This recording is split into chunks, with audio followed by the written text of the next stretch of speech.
ആദ്യം ഭാര്യമാരോടാണ് പറയാനുള്ളത്. ഞങ്ങൾ ഈ കിടന്ന് ഓടുന്നതെല്ലാം നിങ്ങൾക്ക് വേണ്ടിയിട്ട് തന്നെയാണ്. ഞാൻ ഇന്ന് ഇങ്ങനെയൊക്കെ ആകാനുള്ള ഒരു വ്യക്തിയെ ചൂണ്ടിക്കാണിക്കൂ എന്ന് പറഞ്ഞു കഴിഞ്ഞാൽ എനിക്ക് ഒറ്റ ഒരാളെ കാണിക്കാനുള്ളൂ. അതെൻ്റെ വൈഫ് മായയാണ്.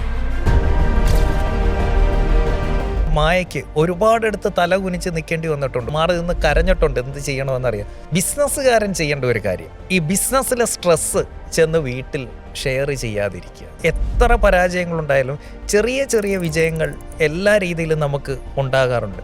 ആ വിജയങ്ങളെ കണ്ടിട്ട് അത് ചെന്ന് അവരുടെ അടുത്ത് ഷെയർ ചെയ്യുക. ബിസിനസ്സുകാരൻ്റെ തലയിൽ എപ്പോഴും ബാക്ക് എൻഡിൽ ഇങ്ങനെ ബിസിനസ് ഇങ്ങനെ ഓടിക്കൊണ്ടിരിക്കുകയാണ്. ചിറ്റിലപ്പള്ളി സാറിനെ കാണുന്നു, അല്ലെങ്കിൽ വലിയ വലിയ ബിസിനസ്സുകാരെ നമ്മളിപ്പോൾ കാണും. അവർ ഭയങ്കര കൂളാണ്, ഭയങ്കര കാമാണ്. അവർക്ക് പ്രത്യേകിച്ച് ഒന്നും ചെയ്യാനായിട്ടില്ല. കാരണം അവർ വർഷങ്ങളെടുത്ത് ഡെവലപ്പ് ചെയ്ത് ഒരു സിസ്റ്റത്തിനെ ഈ കാര്യങ്ങൾ ഏൽപ്പിച്ചു. ഫാമിലിയോട് പറയാനുള്ളത്, ഒരു ഗവൺമെൻറ് ഉദ്യോഗസ്ഥനായിരുന്നു ഞാനെങ്കിൽ അവിടെ ഞാൻ പെൻഷനായി വരാൻ 55 വർഷം അല്ലെ 55 വയസ്സ് വരെ നിങ്ങൾ കാത്തിരിക്കണം.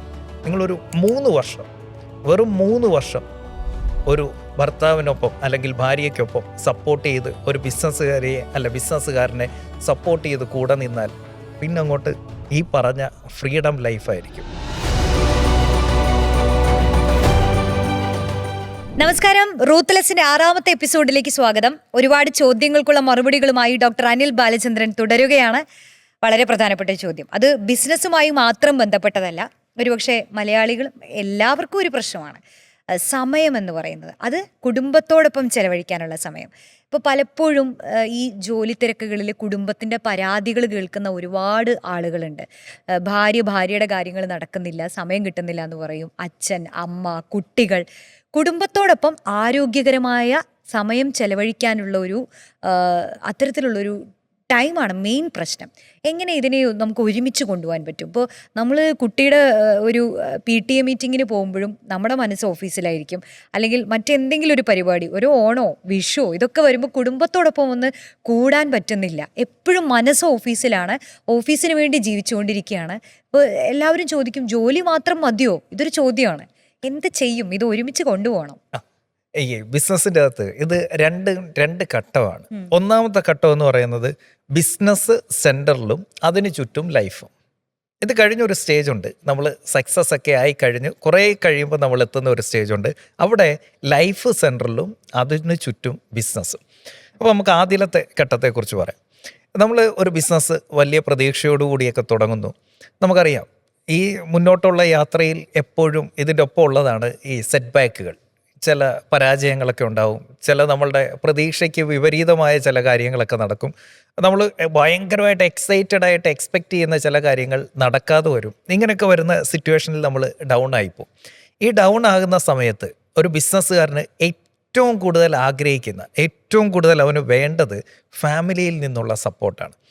അങ്ങനെ ഞാനിപ്പോൾ എൻ്റെ പേഴ്സണൽ ലൈഫിൽ പറയുകയാണെങ്കിൽ, ഞാൻ ഇന്ന് ഇങ്ങനെയൊക്കെ ആകാനുള്ള ഒരു വ്യക്തിയെ ചൂണ്ടിക്കാണിക്കൂ എന്ന് പറഞ്ഞു കഴിഞ്ഞാൽ എനിക്ക് ഒറ്റ ഒരാളെ കാണിക്കാനുള്ളൂ. അതെൻ്റെ വൈഫ് മായയാണ്. കാരണം അവളുടെ ഒറ്റ ഒരാളുടെ പിന്തുണയാണ്. ഞാൻ ആ പ്രശ്നങ്ങളിൽ കൂടി, പ്രതിസന്ധിയിൽ കൂടി പോയ സമയത്ത് അവൾ കുഴപ്പമില്ല, അതൊക്കെ ശരിയാകും എന്നൊരു വാക്ക് പറഞ്ഞതാണ്. എൻ്റെ ഒപ്പം നിന്നതാണ്. കയ്യിൽ കിടന്നതും കാതിൽ കിടന്നതും കഴുത്തിൽ കിടന്നതും താലിമാല വരെ ഊരി തന്നിട്ടുണ്ട്. നമുക്ക് ഇത് ശരിയാകും എന്ന് പറഞ്ഞു. ആ ഒരു സപ്പോർട്ട് ഇതെല്ലാവർക്കും കിട്ടണമെന്നില്ല. അപ്പം എനിക്ക് ആദ്യം ഭാര്യമാരോടാണ് പറയാനുള്ളത്. നിങ്ങൾ മനസ്സിലാക്കേണ്ട ഒരു കാര്യം, ഞങ്ങൾ ഈ കിടന്ന് ഓടുന്നതെല്ലാം നിങ്ങൾക്ക് വേണ്ടിയിട്ട് തന്നെയാണ്. ഓക്കെ, നമ്മുടെ മക്കൾക്ക് വേണ്ടി, നമ്മുടെ കുടുംബത്തിന് വേണ്ടി, നമ്മുടെ സ്വപ്നങ്ങൾ നേടാൻ വേണ്ടിയിട്ട് മറ്റൊരു യാത്രയിലാണ് പോയിക്കൊണ്ടിരിക്കുന്നത്. അപ്പം അതിനെ സപ്പോർട്ട് ചെയ്ത് കൂടെ നിൽക്കുക എന്നുള്ളത് ഒരു കടമയാണ്, ഒരു ഉത്തരവാദിത്വമാണ്. ശരിയാണ്, ചില തെറ്റുകൾ, ചില പരാജയങ്ങളൊക്കെ ഞങ്ങൾക്കുണ്ടാവും. അതുവഴി നിങ്ങൾക്ക് ഒരുപാട് നാണക്കേടും കാര്യങ്ങളും ഒക്കെ ഉണ്ടാവും. ഇപ്പം മായയ്ക്ക് ഒരുപാടെടുത്ത് തല കുനിച്ച് നിൽക്കേണ്ടി വന്നിട്ടുണ്ട്. ഒരുപാട് പേര് പൈസ തിരക്കി വീട്ടിൽ വന്നിട്ടുള്ള സിറ്റുവേഷൻസ് എല്ലാം അവൾ മാറി നിന്ന് കരഞ്ഞിട്ടുണ്ട്. എന്ത് ചെയ്യണമെന്നറിയാം. പക്ഷെ ഇന്ന് നല്ലൊരു ലൈഫ് അവൾക്ക് കൊടുക്കാൻ എനിക്ക് സാധിച്ചിട്ടുണ്ട്. അന്ന് എന്നെ സപ്പോർട്ട് ചെയ്തതിന് പകരം എന്നുള്ള രീതിയിൽ അത്രയും സന്തോഷത്തിൽ നിന്ന് അവളെ നിർത്താൻ എനിക്ക് സാധിക്കുന്നുണ്ട്. സോ ആ ഒരു ഇനിഷ്യൽ സ്റ്റേജിൽ ഞങ്ങളൊന്ന് സപ്പോർട്ട് ചെയ്ത് കൂടെ നിന്നാൽ പിന്നെ ഞങ്ങൾ പൊന്നുപോലെ നോക്കിക്കോളാം എന്നുള്ള ഉറപ്പ് എല്ലാ ബിസിനസ്സുകാരനും കൊടുക്കുന്നുണ്ട്. ബിസിനസ്സുകാരൻ ചെയ്യേണ്ട ഒരു കാര്യം, നമ്മൾ ശ്രദ്ധിക്കേണ്ട ഒരു കാര്യം എന്ന് പറയുന്നത്, ഈ ബിസിനസ്സിലെ സ്ട്രെസ്സ് ചെന്ന് വീട്ടിൽ ഷെയർ ചെയ്യാതിരിക്കുക. അവർ ഓൾറെഡി സ്ട്രെസ്സിലാണ്. അപ്പം നമ്മളുടെ ഓരോ ചെറിയ പ്രശ്നങ്ങളും ഓരോ പരാജയങ്ങളും ചെന്ന് പറയുമ്പോഴത്തേക്ക് ഇത് ഇനിയും ശരിയാവത്തില്ലേ എന്നുള്ള രീതിയിലേക്ക് അവർ മാറിപ്പോകും. നമുക്ക് എല്ലാ ദിവസവും നമ്മുടെ എത്ര പരാജയങ്ങളുണ്ടായാലും ചെറിയ ചെറിയ വിജയങ്ങൾ എല്ലാ രീതിയിലും നമുക്ക് ഉണ്ടാകാറുണ്ട്. ആ വിജയങ്ങളെ കണ്ടിട്ട് അത് ചെന്ന് അവരുടെ അടുത്ത് ഷെയർ ചെയ്യുക. ഇന്ന് ഇന്ന ഇന്ന ഇന്ന കാര്യങ്ങൾ നന്നായിട്ട് നടന്നു, നടന്നു. നമ്മുടെ പ്രശ്നങ്ങളും അവരെ അറിയിക്കണം. പക്ഷേ അതായിരിക്കരുത് മുൻതൂക്കം കൊടുക്കുന്നത്. അത് അവരുടെ സ്ട്രെസ്സ് കൂട്ടത്തേ ഉള്ളൂ, നമ്മളുള്ള വിശ്വാസം അവർക്ക് ഇല്ലാതാകത്തേ ഉള്ളൂ. നമ്മൾ സക്സസ് ആകുന്നു എന്നൊരു ഫീൽ അവർക്ക് കൊണ്ടുവരാൻ പറ്റണം. സ്ട്രെസ്സ് ഷെയർ ചെയ്യുന്നതിന് പകരം അവരുടെ അടുത്ത് വിഷൻ ഷെയർ ചെയ്യുക. എങ്ങോട്ടേക്കാണ് പോയിക്കൊണ്ടിരിക്കുന്നത്, ആ ലോങ് ടൈമിനെ കുറിച്ച്. ഈ ആഴ്ചയോ ഈ മാസമോ അല്ലെങ്കിൽ ഈ വർഷമോ ചിലപ്പോൾ ആയില്ലെന്നിരിക്കും, പക്ഷേ അൾട്ടിമേറ്റ്ലി നമ്മൾ പോയിക്കൊണ്ടിരിക്കുന്നത് ഇന്ന വിഷനിലേക്കാണ് എന്ന് പറഞ്ഞിട്ട് ആ ലോങ് ടൈം വിഷൻ അവരോട് പറയുമ്പോൾ ഫാമിലി ആ വിഷനൊപ്പം ചേർന്ന് നിൽക്കും. ഒറ്റ ലക്ഷ്യത്തിലേക്ക് മാറും. വണ്ടിക്കകത്തും ഡൈനിങ് ടേബിളിലും ചർച്ച ആ വിഷനെ കുറിച്ചായിട്ട് മാറും. അപ്പം ആ രീതിയിൽ വിഷൻ സെറ്റ് ചെയ്തിട്ട് അത് നമ്മളുടെ പാർട്ട്ണറുടെ അടുത്ത്, നമ്മുടെ ഫാമിലിയിൽ നമ്മുടെ മക്കളുടെ അടുത്ത് ഒക്കെ നമ്മൾ ഷെയർ ചെയ്തിട്ട് അവരെയും കൂടെ ചേർത്ത് നിർത്തിക്കൊണ്ട് ബിസിനസ് ചെയ്യാമെങ്കിൽ വളരെ സ്മൂത്തായിട്ട് കാര്യങ്ങൾ പോകാൻ പറ്റും. പിന്നെ ഈ അടികിട്ടി പോകുന്നവരോട് ഇങ്ങനെ ഇരുന്ന് ഇപ്പോൾ ഈ സ്റ്റേജിൽ എത്തിയിട്ട് എനിക്ക് ഉപദേശിക്കാൻ ഭയങ്കര എളുപ്പമാണ്. പക്ഷേ നമ്മൾ ചെയ്യേണ്ട ഒരു കാര്യം ഇതാണ്. ഒന്ന്, ഭാര്യ ഭർത്താവിനെ സപ്പോർട്ട് ചെയ്യുക. അതുപോലെ തന്നെ ഭർത്താവ് ഭാര്യയുടെ അടുത്ത് ഈ ഒരുപാട് പ്രശ്നങ്ങളും പ്രതിസന്ധികളും ചെന്ന് പറയാതെ അവരെയും കൂടെ കൂട്ടാനായിട്ട് ശ്രമിക്കുക. ഇതിലിപ്പോ എടുത്തു പറയേണ്ട ഒരു കാര്യം, ഇപ്പൊ സ്ത്രീ സംരംഭകർ ഒരുപാടുണ്ട്, ഒരുപാട് പേര് പുതുതായി വരുന്നുണ്ട്. അപ്പൊ ഇതേപോലെ തന്നെയാണ് ഇപ്പോൾ ഒരു സ്ത്രീയെ സംബന്ധിച്ച് ചിലപ്പോൾ കുറച്ചും കൂടി അറിയാലോ, അവർ ലൈഫിലൂടെ കടന്നു പോകുന്ന മറ്റു പല പ്രതിസന്ധികളുണ്ട്. പുരുഷന്മാരെ അപേക്ഷിച്ച് നോക്കുമ്പോൾ കൂടുതലാണ്. ഇപ്പോൾ കുട്ടികളുണ്ടാവുന്ന ഘട്ടത്തിൽ അല്ലെങ്കിൽ അതിന് ശേഷം.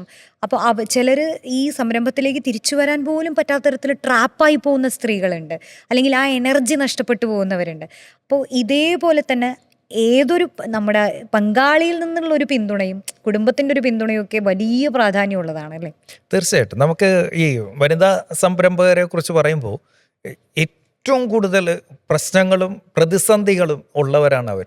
അവർക്ക് അത്ര ഈസി അല്ല, അത്ര സ്മൂത്ത് അല്ല. ഇപ്പോൾ ഒന്ന്, അവർക്ക് ഇത്രയും സ്ട്രെസ്സൊന്നും കൈകാര്യം ചെയ്ത് ശീലമില്ല, ഇത്രയും പ്രതിസന്ധികളെ നേരിട്ട് ശീലം. അപ്പം ചെറിയൊരു വീഴ്ച പോലും, അപ്പം ഞാനിത് ഇത്രയും എടുത്തു പറയാൻ കാരണം മായ അവിടെ ദുബൈയിലൊരു ബുട്ടീക്ക് നടത്തുന്നുണ്ട്, ഒരു ഇൻഡോർ പ്ലാന്റ്സിൻ്റെ ബുട്ടീക്ക്.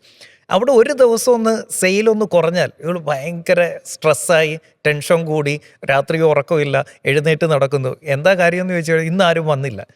അതേസമയം പിറ്റേ ദിവസം നമുക്ക് ഭയങ്കര ഹാപ്പി, എന്താ സംഭവം, ഇന്ന് നല്ല കച്ചവടം ഉണ്ട്. അപ്പം ഇതിങ്ങനെ ഈ ബിസിനസ് എന്ന് പറയുന്നത് അതിനെ കൈകാര്യം ചെയ്യേണ്ട ഒരു തലമുണ്ട്. അത് നമ്മൾ ഡെവലപ്പ് ചെയ്ത് നമ്മളതനുസരിച്ച് ഡെവലപ്പ് ചെയ്യുക എന്നുള്ളതാണ് ഇമ്പോർട്ടൻറ്റ്. നമ്മൾ ആ നമ്മുടെ സ്കിൽ എത്രയാണോ അതായിരിക്കും ബിസിനസ്സിൻ്റെ വളർച്ച. നമ്മുടെ വളർച്ചയുടെ ലിമിറ്റാണ് ബിസിനസ്സിൻ്റെ വളർച്ച എന്ന് പറയുന്നത്. അതിനപ്പുറത്തോട്ട് പോകില്ല. സോ നമ്മളുടെ ആ ലീഡർഷിപ്പ് സ്കിൽ, നമ്മൾ ഈ ബിസിനസ് എന്ന് പറയുന്നത് പഠിച്ച് ചെയ്യേണ്ട ഒരു കാര്യമാണ്. അപ്പം അത് കൂടുതൽ പഠിക്കും തോറും നമുക്ക് മനസ്സിലാവും. ഇപ്പം നമ്മുടെ കിങ്സ് ക്ലബ്ബിലായിക്കോട്ടെ, കിങ് മേക്കേഴ്സിലായിക്കോട്ടെ, ഒരുപാട് വനിതാ സംരംഭകരുണ്ട്. അവരൊക്കെ രാവിലെ ഇരുന്ന് ഈ പഠിക്കുന്നത് എന്തിനാണെന്ന് ചോദിച്ചു കഴിഞ്ഞാൽ ഈ ഉണ്ടാകുന്ന ഫെയിലുവർ അല്ലെങ്കിൽ ഉണ്ടാകുന്ന സ്ട്രെസ്, ഇപ്പം സ്റ്റാഫിൽ നിന്നായിക്കോട്ടെ, കസ്റ്റമറിൽ നിന്നായിക്കോട്ടെ, സപ്ലയേഴ്സിൽ നിന്നായിക്കോട്ടെ, ഇതൊക്കെ മാനേജ് ചെയ്യുന്നതിന് there are certain principles, there are certain rules.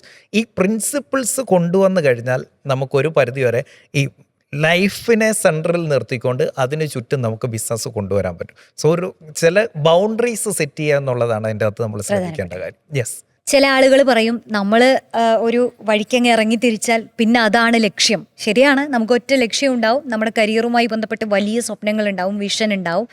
പക്ഷെ അതിനനുസരിച്ച് നമ്മുടെ ചുറ്റുമുള്ള, നമ്മുടെ കൂടെ എല്ലാ ദിവസവും ജീവിക്കുന്ന ആളുകളും ഒരു ടൈം അവർ ആഗ്രഹിക്കുന്നുണ്ടാവും, പ്രതീക്ഷിക്കുന്നുണ്ടാവും. അപ്പം ആ ടൈം അവരോടൊപ്പം സ്പെൻഡ് ചെയ്യാൻ പറ്റാത്ത ഘട്ടങ്ങളിലൊക്കെയാണ് പിന്നീട് കോൺഫ്ലിക്റ്റുകളായി മാറുന്നത്. അപ്പോൾ സമയം എങ്ങനെ ചെലവഴിക്കണം എന്നുള്ളത് വലിയൊരു കാര്യമല്ലേ. ഇപ്പോൾ സാധാരണ നമ്മൾ പറയും, ഇപ്പോൾ ഗവൺമെൻറ് ജോലിയാണെങ്കിലും 8 മണിക്കൂറാണ് നമ്മൾ ഒരു തൊഴിലാളി ജോലി ചെയ്യേണ്ടത്. അതിനപ്പുറത്തോട്ട് പോകുന്ന ജോലികളുണ്ട്, കമ്പനി ഏൽപ്പിക്കുന്ന സമയമുണ്ട്, അല്ലാതെ തന്നെ ഒരു ജോലിയുടെ ഭാഗമായി നമ്മളിങ്ങനെ ഒരു സ്ഥാപനത്തിൽ സമയം ചെലവഴിക്കേണ്ടിയൊക്കെ വരാറുണ്ട്. സ്വാഭാവികമായി തന്നെ മാറുന്നുണ്ട് പലയിടത്തും. അപ്പോൾ നമ്മുടെ ഫാമിലിയോ ഒന്ന് തിരിച്ച് ചോദിക്കുന്നവരുണ്ട്. അവിടെ നമ്മൾ വിവാഹം കഴിക്കുന്ന കുട്ടികളുടെ ഫാമിലി എടുത്ത് നോക്കിക്കഴിഞ്ഞാൽ അവരുടെ, അതായത് നമ്മുടെ വൈഫിൻ്റെ ഫാമിലി നോക്കിക്കഴിഞ്ഞാൽ അവിടെ മിക്കവാറും ബിസിനസ്സുകാരുണ്ടാവില്ല. അവിടുത്തെ അച്ഛനും അമ്മയും ഒന്നെങ്കിൽ പട്ടാളമായിരിക്കും, അല്ലെങ്കിൽ അവർ ഗവൺമെൻറ് സർവീസിൽ ബാങ്കിലായിരിക്കും. അതുകൊണ്ട് തന്നെ അവർക്ക് ഈ ബിസിനസ്സുകാരൻ്റെ പ്രഷറോ ബിസിനസ്സുകാരുടെ ലൈഫ് സ്റ്റൈലോ അവർ കണ്ടിട്ടില്ല. അതല്ല അവർ കണ്ടു വളർന്നിരിക്കുന്നത്. പക്ഷേ ഇവിടേക്ക് വരുമ്പോഴത്തേന് നേരെ തിരിച്ചാണ്. അപ്പം ഇത് തമ്മിൽ ഒരു ചെറിയ വ്യത്യാസമുണ്ട്. ഒരു എംപ്ലോയി വർക്ക് ചെയ്യുന്നതും ഒരു എംപ്ലോയർ, ഒരു ബിസിനസ് ഓണറുടെ ലൈഫ് എന്ന് പറയുന്നതും രണ്ടും രണ്ടാണ്. എംപ്ലോയിയെ സംബന്ധിച്ച് ഇവർക്കൊരു വർക്ക് ലൈഫ് ബാലൻസ് ഉണ്ട്. അതായത് 9 മണി തൊട്ട് 6 മണി വരെ, അല്ലെങ്കിൽ വൈകിട്ട് ഇത്ര മണി വരെ ഒരു സെറ്റ് ടൈമുണ്ട്. അത് കഴിഞ്ഞ് അവരുടെ ഫാമിലി ടൈം അല്ലെങ്കിൽ പേഴ്സണൽ ടൈം. ഇതുപോലെ തന്നെ വെള്ളിയാഴ്ച വൈകിട്ട്, അല്ലെങ്കിൽ സെക്കൻഡ് സാറ്റർഡേ സൺഡേ അവധി, അല്ലെങ്കിൽ സാറ്റർഡേ ഈവനിങ് കഴിഞ്ഞാൽ ഇനി മൺഡേ നോക്കിയാൽ മതി ഓഫീസിലെ കാര്യം. അപ്പം സൺഡേ ഫുൾ അവർക്ക് ഫ്രീ കിട്ടുന്നു. ഇതാണ് വർക്ക് ലൈഫ് ബാലൻസ്. പക്ഷെ ഒരു ബിസിനസ്സുകാരനെ സംബന്ധിച്ച് ഇങ്ങനൊരു ബാലൻസിങ് നടക്കില്ല. നമുക്ക് 9 to 5 എന്നൊരു സംഭവമില്ല. കാരണം നമ്മുടെ കസ്റ്റമർ, അല്ലെങ്കിൽ അവിടെ നമ്മളൊരാളെ കാണാൻ പോകേണ്ടത് രാത്രി 10 മണിക്കായിരിക്കും അപ്പോയിൻമെൻറ്റ് കിട്ടിയിരിക്കുന്നത്. നമുക്ക് 5 മണി കഴിഞ്ഞ് വരാൻ പറ്റത്തില്ല എന്ന് പറയാൻ പറ്റില്ല. സോ അവിടെ നടക്കേണ്ട ഒരു കാര്യം വർക്ക് ലൈഫ് ഇൻ്റഗ്രേഷൻ. എംപ്ലോയിക്ക് നടക്കുന്നത് വർക്ക് ലൈഫ് ബാലൻസ് ആണെങ്കിൽ ഇവിടെ വർക്ക് ലൈഫ് ഇൻ്റഗ്രേഷൻ. ഇത് രണ്ടും കൂടെ ചേർന്നിട്ടാണ്. അപ്പം നമ്മൾ കുട്ടികളെയും കൊണ്ട് ബീച്ചിൽ പോകുമ്പോൾ നമുക്ക് കസ്റ്റമറുടെ കോള് വരും. അതന്നേരം നമുക്ക് എടുത്തേ പറ്റൂ. ഇനി നമ്മൾ സിനിമ കണ്ടുകൊണ്ടിരിക്കുന്ന സമയത്തായിരിക്കും നമുക്ക് ഒരു സപ്ലയർ വിളിക്കുന്നു, അല്ലെങ്കിൽ ഓഫീസിലൊരു പ്രശ്നം, ആ സിനിമ നിങ്ങൾ കണ്ടോ, ഞാൻ അങ്ങോട്ട് പോവാ എന്ന് പറഞ്ഞ് പോകേണ്ടതായിട്ട് വരും. കാരണം നമ്മൾ മാസങ്ങളും വർഷങ്ങളും എടുത്ത് ഫോളോ അപ്പ് ചെയ്യുന്ന ഒരു കസ്റ്റമർ ആയിരിക്കും പെട്ടെന്ന് നമ്മളെ വിളിച്ചിട്ട് ഇന്ന് നമുക്ക് കാണാം എന്ന് പറഞ്ഞു. അവിടെ ഈ സിനിമയെക്കാളും ഈ ബീച്ചിനേക്കാളും ആ ഉണ്ടാക്കി വെച്ചിരിക്കുന്ന ഭക്ഷണത്തെക്കാളും പ്രയോറിറ്റി ആ കസ്റ്റമർക്ക് കൊടുത്തേ പറ്റൂ. അതുകൊണ്ട് ഇവിടെ ഈ അണ്ടർസ്റ്റാൻഡിങ് ഈസ് വെരി ഇമ്പോർട്ടൻറ്റ്. അച്ഛൻ ഇതിനു വേണ്ടിയിട്ടാണ് പോകുന്നത് എന്ന് അമ്മ മക്കളോട് പറഞ്ഞു കൊടുക്കുക, അല്ലെങ്കിൽ അമ്മ പോയിക്കോട്ടെ. ഇപ്പം മായ ഷോപ്പിൽ പോകുന്ന സമയത്ത് ഞാൻ വീട്ടിൽ പറയും, മക്കളുടെ കാര്യം ഞാൻ നോക്കിക്കോളാം, നീ പോയിക്കോ, നീ ആ കാര്യങ്ങൾ നോക്കിക്കോ, അവിടുത്തെ കാര്യങ്ങൾ പർച്ചേസിന് പോകുന്നതാണെങ്കിലും നീ അത് സെറ്റ് ചെയ്തോ, പ്രശ്നം. ആ അങ്ങോട്ടും ഇങ്ങോട്ടും ഉള്ള ഒരു സപ്പോർട്ട് അത് ഉണ്ടെങ്കിൽ മാത്രമേ ഈ കാര്യങ്ങൾ നടക്കൂ. അല്ലാതെ എല്ലാം നമ്മൾ ഈ ഒരു സാറ്റർഡേ ഞാൻ വർക്ക് ചെയ്യില്ല, സൺഡേ ഞാൻ വർക്ക് ചെയ്യില്ല, ഇത് നടക്കില്ല. ബിസിനസ്സുകാരൻ്റെ തലയിൽ എപ്പോഴും ബാക്ക് എൻഡിൽ ഇങ്ങനെ ബിസിനസ് ഇങ്ങനെ ഓടിക്കൊണ്ടിരിക്കുകയാണ്. എംപ്ലോയിക്ക് അങ്ങനെയല്ല. എംപ്ലോയിക്ക് ഓഫീസ് വിട്ട് കഴിഞ്ഞാൽ പിന്നെ അതിനെക്കുറിച്ച് ചിന്തിക്കുന്നത് നെക്സ്റ്റ് ഡേ അവരവിടെ എത്തുമ്പോൾ മാത്രം ചിന്തിച്ചാൽ. നമ്മളുടെ ഊണിലും ഉറക്കത്തിലും ബാക്ക് എൻഡിൽ ഇങ്ങനെ ഓടിക്കൊണ്ടിരിക്കുകയാണ്. അതുകൊണ്ട് തന്നെ ചില സിറ്റുവേഷൻസിൽ നിങ്ങളൊന്ന് സപ്പോർട്ട് ചെയ്തേ പറ്റൂ. ഇത് ഞാൻ പറയുന്നപ്പോൾ എല്ലാ ഭർത്താക്കന്മാർ ബിസിനസ്സുകാരെന്നല്ല, അത് ഭാര്യമാർ ചെയ്യുന്ന കാര്യമാണെങ്കിൽ പോലും. ഞാൻ ചെയ്യുന്നത് എന്തോ വലിയ കാര്യവും അവർ ചെയ്യുന്നത് ചെറിയ കാര്യവും, ഞാൻ കൊണ്ടുവരുന്നത് വലിയ റവന്യൂവിൻ്റെ ബേസിസിലല്ല. ബിസിനസ്സിലെ സ്ട്രെസ് എല്ലാം ഒരുപോലെ തന്നെയാണ്. ഞാൻ ചെയ്യുന്ന എൻ്റെ ട്രെയിനിങ് ബിസിനസ്സിൻ്റെ അകത്തെയും മായയുടെ ബൊട്ടീക്കിൻ്റെ അകത്തെയും പ്രശ്നങ്ങൾ ഒന്ന് തന്നെയാണ്. അത് ഉണ്ടാക്കുന്ന സ്ട്രെസ്സിൻ്റെ ലെവൽ ഒന്ന് തന്നെയാണ്. അല്ലാതെ ബിസിനസ്സിൻ്റെ വലിപ്പം അനുസരിച്ച് പ്രശ്നത്തിൻ്റെ വലിപ്പം കൂടുന്നില്ല. പ്രശ്നമെല്ലാം ഒന്ന് തന്നെയാണ്. അപ്പം പരസ്പരം ഒന്ന് സപ്പോർട്ട് ചെയ്ത് അങ്ങോട്ടും ഇങ്ങോട്ടും നിന്ന് കഴിഞ്ഞാൽ ഓക്കെ ആവും. ഒരു എംപ്ലോയി ആയിട്ടുള്ള, അല്ലെങ്കിൽ ടീച്ചറായിട്ടുള്ള ഭാര്യ, ബിസിനസ്സുകാരനായിട്ടുള്ള ഭർത്താവ്, ഇങ്ങനെയൊക്കെ വരുന്നിടത്ത് അവർ ചോദിക്കുന്നത്, ഞാനും പോകുന്നില്ല ജോലിക്ക്, പക്ഷേ ഞാൻ വൈകിട്ട് വീട്ടിൽ വന്ന് വീട്ടിലെ കാര്യങ്ങൾ നോക്കും. തീർച്ചയായിട്ടും അവർ ചെയ്യുന്ന കാര്യം തിരിച്ച് നമ്മൾ അങ്ങോട്ട് നോക്കുക. അവരാ വീട്ടിൽ ഒരു ദിവസം ചെയ്യുന്ന കാര്യം നമ്മൾ 10 ദിവസം നിന്നാലും നമ്മളെ കൊണ്ട് ചെയ്യാൻ സാധിക്കില്ല എന്ന് നമ്മൾ മനസ്സിലാക്കുക. അതുകൊണ്ട് ആ 2 പേരും കൂടെ ചേർന്ന് നിൽക്കുമ്പോൾ കിട്ടുന്നതാണ് ഒരു സ്പെഷ്യൽ സക്സസ് ഫോർമുലയായിരിക്കും അതെന്ന് പറയുന്നത്. ജീവിതവും ജോലിയും ഒക്കെ ഒരുമിച്ച് ഒരുപോലെ കൊണ്ടുപോകാൻ പറ്റണം, ആരോഗ്യകരമായി മുന്നോട്ട് കൊണ്ടുപോകണം എന്ന് പറയുമ്പോഴും അപ്പം നമ്മൾ പറയും ഈ ജോലി സമയം 8 മണിക്കൂർ ആയിരിക്കണം എന്ന് ഭരണഘടനാപരമായി വിശ്വസിക്കുന്ന ആളുകളാണ് നമ്മൾ. അതാണ് നമ്മുടെ, അത്ര ചെയ്താൽ മതി എന്ന് പറയുന്നവരാണ് നമ്മൾ. അപ്പോൾ അതിനുവേണ്ടി ഇപ്പോൾ നമ്മൾ ഗവൺമെൻറ് വൈസിൽ തന്നെ നിയമങ്ങൾക്ക് ശ്രമിക്കുകയും ഒക്കെ ചെയ്യുന്നുണ്ട്. പക്ഷേ ഒരു എംപ്ലോയി അദ്ദേഹത്തിൻ്റെ ഒരു സമയം, ഇപ്പോൾ ഞാൻ 8 മണിക്കൂറേ ജോലി ചെയ്യുള്ളൂ, അത് കഴിഞ്ഞാൽ ഞാൻ എൻ്റെ ഫോൺ സ്വിച്ച് ഓഫ് ചെയ്ത് വയ്ക്കും, ഒരു കമ്മ്യൂണിക്കേഷനും ഞാൻ തയ്യാറല്ല, ഒന്നും ഞാൻ അറ്റൻഡ് ചെയ്യില്ല എന്ന് തീരുമാനിക്കുകയാണെങ്കിൽ അത് അങ്ങനെ പ്രതികൂലമായി ബാധിക്കുന്ന പല മേഖലകളും ഉണ്ടല്ലോ. ബിസിനസ്സും അങ്ങനെ തന്നെയല്ലേ?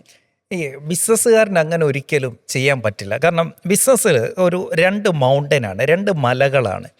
ഒന്നാമത്തെ മല എന്ന് പറയുന്നത് വെൽത്താണ്, സമ്പത്തിൻ്റെ. അപ്പം ആദ്യത്തെ ഈ മല കയറാൻ ഭയങ്കര ബുദ്ധിമുട്ടാണ്. നമ്മളെല്ലാവരും ഒരു ബിസിനസ് തുടങ്ങുന്ന സമയത്ത് ഈ സമ്പത്ത് നേടാൻ വേണ്ടിയിട്ടാണ് ഒത്തിരി ബുദ്ധിമുട്ടുന്നത്. അങ്ങനെ ഈ മല കയറി കഴിയുമ്പോൾ നമ്മൾ സമ്പന്നരാകും, നമ്മുടെ കയ്യിൽ ഒരുപാട് പൈസ ഉണ്ടാവും. അത് കഴിയുമ്പോൾ നമുക്ക് മറ്റൊരു മലയുണ്ട്, അതാണ് ഫ്രീഡം. അതാണ് യഥാർത്ഥ സ്വാതന്ത്ര്യം എന്ന് പറയുന്നത്. പക്ഷേ ഈ വെൽത്ത് ഉണ്ടാക്കുന്ന മലയിൽ നിന്ന് രണ്ടാമത്തെ മലയായ ആ ഫ്രീഡത്തിലേക്ക് ഞാൻ എത്തണം എന്നുണ്ടെങ്കിൽ I have to build system. എൻ്റെ ഓഫീസിൽ എൻ്റെ അഭാവത്തിൽ കാര്യങ്ങൾ ചെയ്യാൻ പറ്റുന്ന ഒരു കേപ്പബിളായിട്ടുള്ള ടീമും ആ ടീമിന് റൺ ചെയ്യാൻ പറ്റുന്ന ഒരു സിസ്റ്റവും ഉണ്ടാക്കിയെടുക്കുക എന്നുള്ളതാണ് വൺസ് നമ്മൾ സക്സസ് ആയി കഴിഞ്ഞാൽ നമുക്ക് വേണ്ടത്. അതുകൊണ്ട് നമ്മൾ ഇതിൻ്റെ ഒരു ജേണിയാണ്. ഒന്നാമത്തെ ഘട്ടത്തിൽ എല്ലാ ജോലിയും നമ്മൾ തന്നെ ചെയ്തുകൊണ്ടിരിക്കുന്നു. ആ സമയത്ത് എനിക്ക് ഒന്നേ പറയാനുള്ളൂ, കല്യാണം കഴിക്കാതിരിക്കുക. കാരണം നമുക്ക് ഒന്നിനും സമയമില്ല. 24 hours നമ്മൾ എന്ത് ചെയ്യേണ്ടി വരും, കുടുംബത്തിന് വേണ്ടി, ബിസിനസ്സിന് വേണ്ടി കൊടുക്കേണ്ടതായിട്ട് വരും. അതാണ് ഒന്നാമത്തെ ഘട്ടം. അത് കഴിഞ്ഞ് നമ്മളെ സഹായിക്കാൻ വേണ്ടി കുറച്ച് പേരെ കൂടെ നിർത്തുന്നു. അതാണ് രണ്ടാമത്തെ ഘട്ടം. അത് കഴിഞ്ഞ് പതുക്കെ നമ്മൾ സിസ്റ്റം ഡെവലപ്പ് ചെയ്യുക. നാലാമത്തെ ഘട്ടത്തിൽ ആ സിസ്റ്റത്തിൽ നിന്ന് നമ്മൾ പുറത്തേക്ക് പോകും. അതായത് നമ്മൾ ഇൻവിസിബിൾ ആകുക. പറയുമ്പോൾ ഇത് ഭയങ്കര എളുപ്പമാണ്, ഇത് വർഷങ്ങളെടുക്കുന്ന കാര്യമാണ്. എന്നിൽ തുടങ്ങിയത് എൻ്റെ കൂടെ നിൽക്കുന്ന ആളുകൾ, പിന്നെ സിസ്റ്റം ആവുന്നു, പിന്നെ ഞാനില്ലാതെ ആ സിസ്റ്റം ഡെവലപ്പായി മാറുന്നു. അതൊക്കെ നമുക്ക് പ്രായോഗികമാക്കി കൊണ്ടുവരണം. ഈ രണ്ടാമത്തെ ഫ്രീഡത്തിലേക്ക് എത്തണമെന്നുണ്ടെങ്കിൽ നമ്മുടെ സ്കില്ല് ഡെവലപ്പ് ചെയ്തുകൊണ്ടേയിരിക്കും. കാരണം നമ്മുടെ സ്കില്ലാണ് സീലിംഗ്, അതവിടെ തട്ടി നിൽക്കും. അതിങ്ങനെ ഡെവലപ്പ് ചെയ്യും തോറും നമുക്ക് സിസ്റ്റം ബിൽഡ് ചെയ്യാൻ പറ്റും. കാരണം കാശുണ്ടാക്കുന്ന കഴിവല്ല ഈ ഫ്രീഡം ഉണ്ടാക്കുന്ന കഴിവ്. ഇത് രണ്ടും രണ്ട് കഴിവാണ്. കാശുണ്ടാക്കാൻ ഈ പറഞ്ഞ രീതിയിൽ ബിസിനസ് ചെയ്യുന്ന അതിലേക്ക് അങ്ങ് പൂർണ്ണമായി സമർപ്പിച്ച് 24 മണിക്കൂർ ഓടി നടന്ന് നമുക്ക് കാശുണ്ടാക്കാൻ പറ്റും. പക്ഷേ ഫ്രീഡം ഉണ്ടാക്കണമെങ്കിൽ you have to learn to build system. ആ സിസ്റ്റം ഉണ്ടെങ്കിൽ നമുക്ക് ഫാമിലിയെ ഹാപ്പിയാക്കി നിർത്താൻ പറ്റും, നമ്മുടെ ബിസിനസ്സിനെയും ഹാപ്പിയാക്കി നിർത്താം. അങ്ങനെയാണ് ആ രണ്ടാമത്തെ സ്റ്റേജിൽ ലൈഫിന് ചുറ്റും ബിസിനസ് ഉണ്ടാകുന്നത്. ഇപ്പം നമ്മൾ ചിറ്റിലപ്പള്ളി സാറിനെ കാണുന്നു, അല്ലെങ്കിൽ നമ്മൾ വലിയ ബിസിനസ്സുകാരെ നമ്മളിപ്പോൾ കാണും. അവർ ഭയങ്കര കൂളാണ്, ഭയങ്കര കാമാണ്, അവർക്ക് പ്രത്യേകിച്ച് ഒന്നും ചെയ്യാനായിട്ടില്ല. കാരണം അവർ വർഷങ്ങളെടുത്ത് ഡെവലപ്പ് ചെയ്ത് ഒരു സിസ്റ്റത്തിനെ ഈ കാര്യങ്ങൾ ഏൽപ്പിച്ചു. ആ സിസ്റ്റം ഇന്ന് കേപ്പബിളായിട്ടുള്ള ടാലൻറ്റഡ് ആയിട്ടുള്ള ആളുകൾ ഓടിച്ചുകൊണ്ടിരിക്കുന്നു. അതുകൊണ്ട് ഫാമിലിയോട് പറയാനുള്ളത്, ഒരു ഗവൺമെൻറ് ഉദ്യോഗസ്ഥനായിരുന്നു ഞാനെങ്കിൽ അവിടെ ഞാൻ പെൻഷനായി വരാൻ 55 വർഷം അല്ലെ 55 വയസ്സ് വരെ നിങ്ങൾ കാത്തിരിക്കണം. നിങ്ങളൊരു 3 വർഷം, വെറും 3 വർഷം ഒരു ഭർത്താവിനൊപ്പം അല്ലെങ്കിൽ ഭാര്യയ്ക്കൊപ്പം സപ്പോർട്ട് ചെയ്ത് ഒരു ബിസിനസ്സുകാരനെ സപ്പോർട്ട് ചെയ്ത് കൂടെ നിന്നാൽ പിന്നെ അങ്ങോട്ട് ഈ പറഞ്ഞ ഫ്രീഡം ലൈഫായിരിക്കും. ആ ഫ്രീഡത്തിലേക്ക് എത്താൻ ഫാമിലിയുടെ സപ്പോർട്ട് തീർച്ചയായിട്ടും വേണം. അങ്ങനെ രണ്ടുപേരൂടെ ചേർന്ന് നിൽക്കാമെങ്കിൽ അവർക്ക് വെൽത്തും ഉണ്ടാകും, ഫ്രീഡം ഉണ്ടാകും. റൂത്ത്ലെസ്സിന്റെ പല എപ്പിസോഡുകളിലും പല മറുപടികളുമായി ഡോക്ടർ അനിൽ ബാലചന്ദ്രൻ വീണ്ടും ചേരുന്നതായിരിക്കും. അതിനു മുൻപ് നിങ്ങൾക്ക് ചോദിക്കാനുള്ള ചോദ്യങ്ങൾ കൂടി പങ്കുവയ്ക്കാവുന്നതാണ്. ഞാൻ ഈ പറയുന്ന നമ്പറിലേക്ക് ചോദ്യങ്ങൾ അയച്ചോളൂ. 9207900800 9207900800. നിങ്ങളുടെ ചോദ്യങ്ങൾ ഞങ്ങൾ പരിഗണിക്കും, അതിനുള്ള മറുപടികളും നൽകും.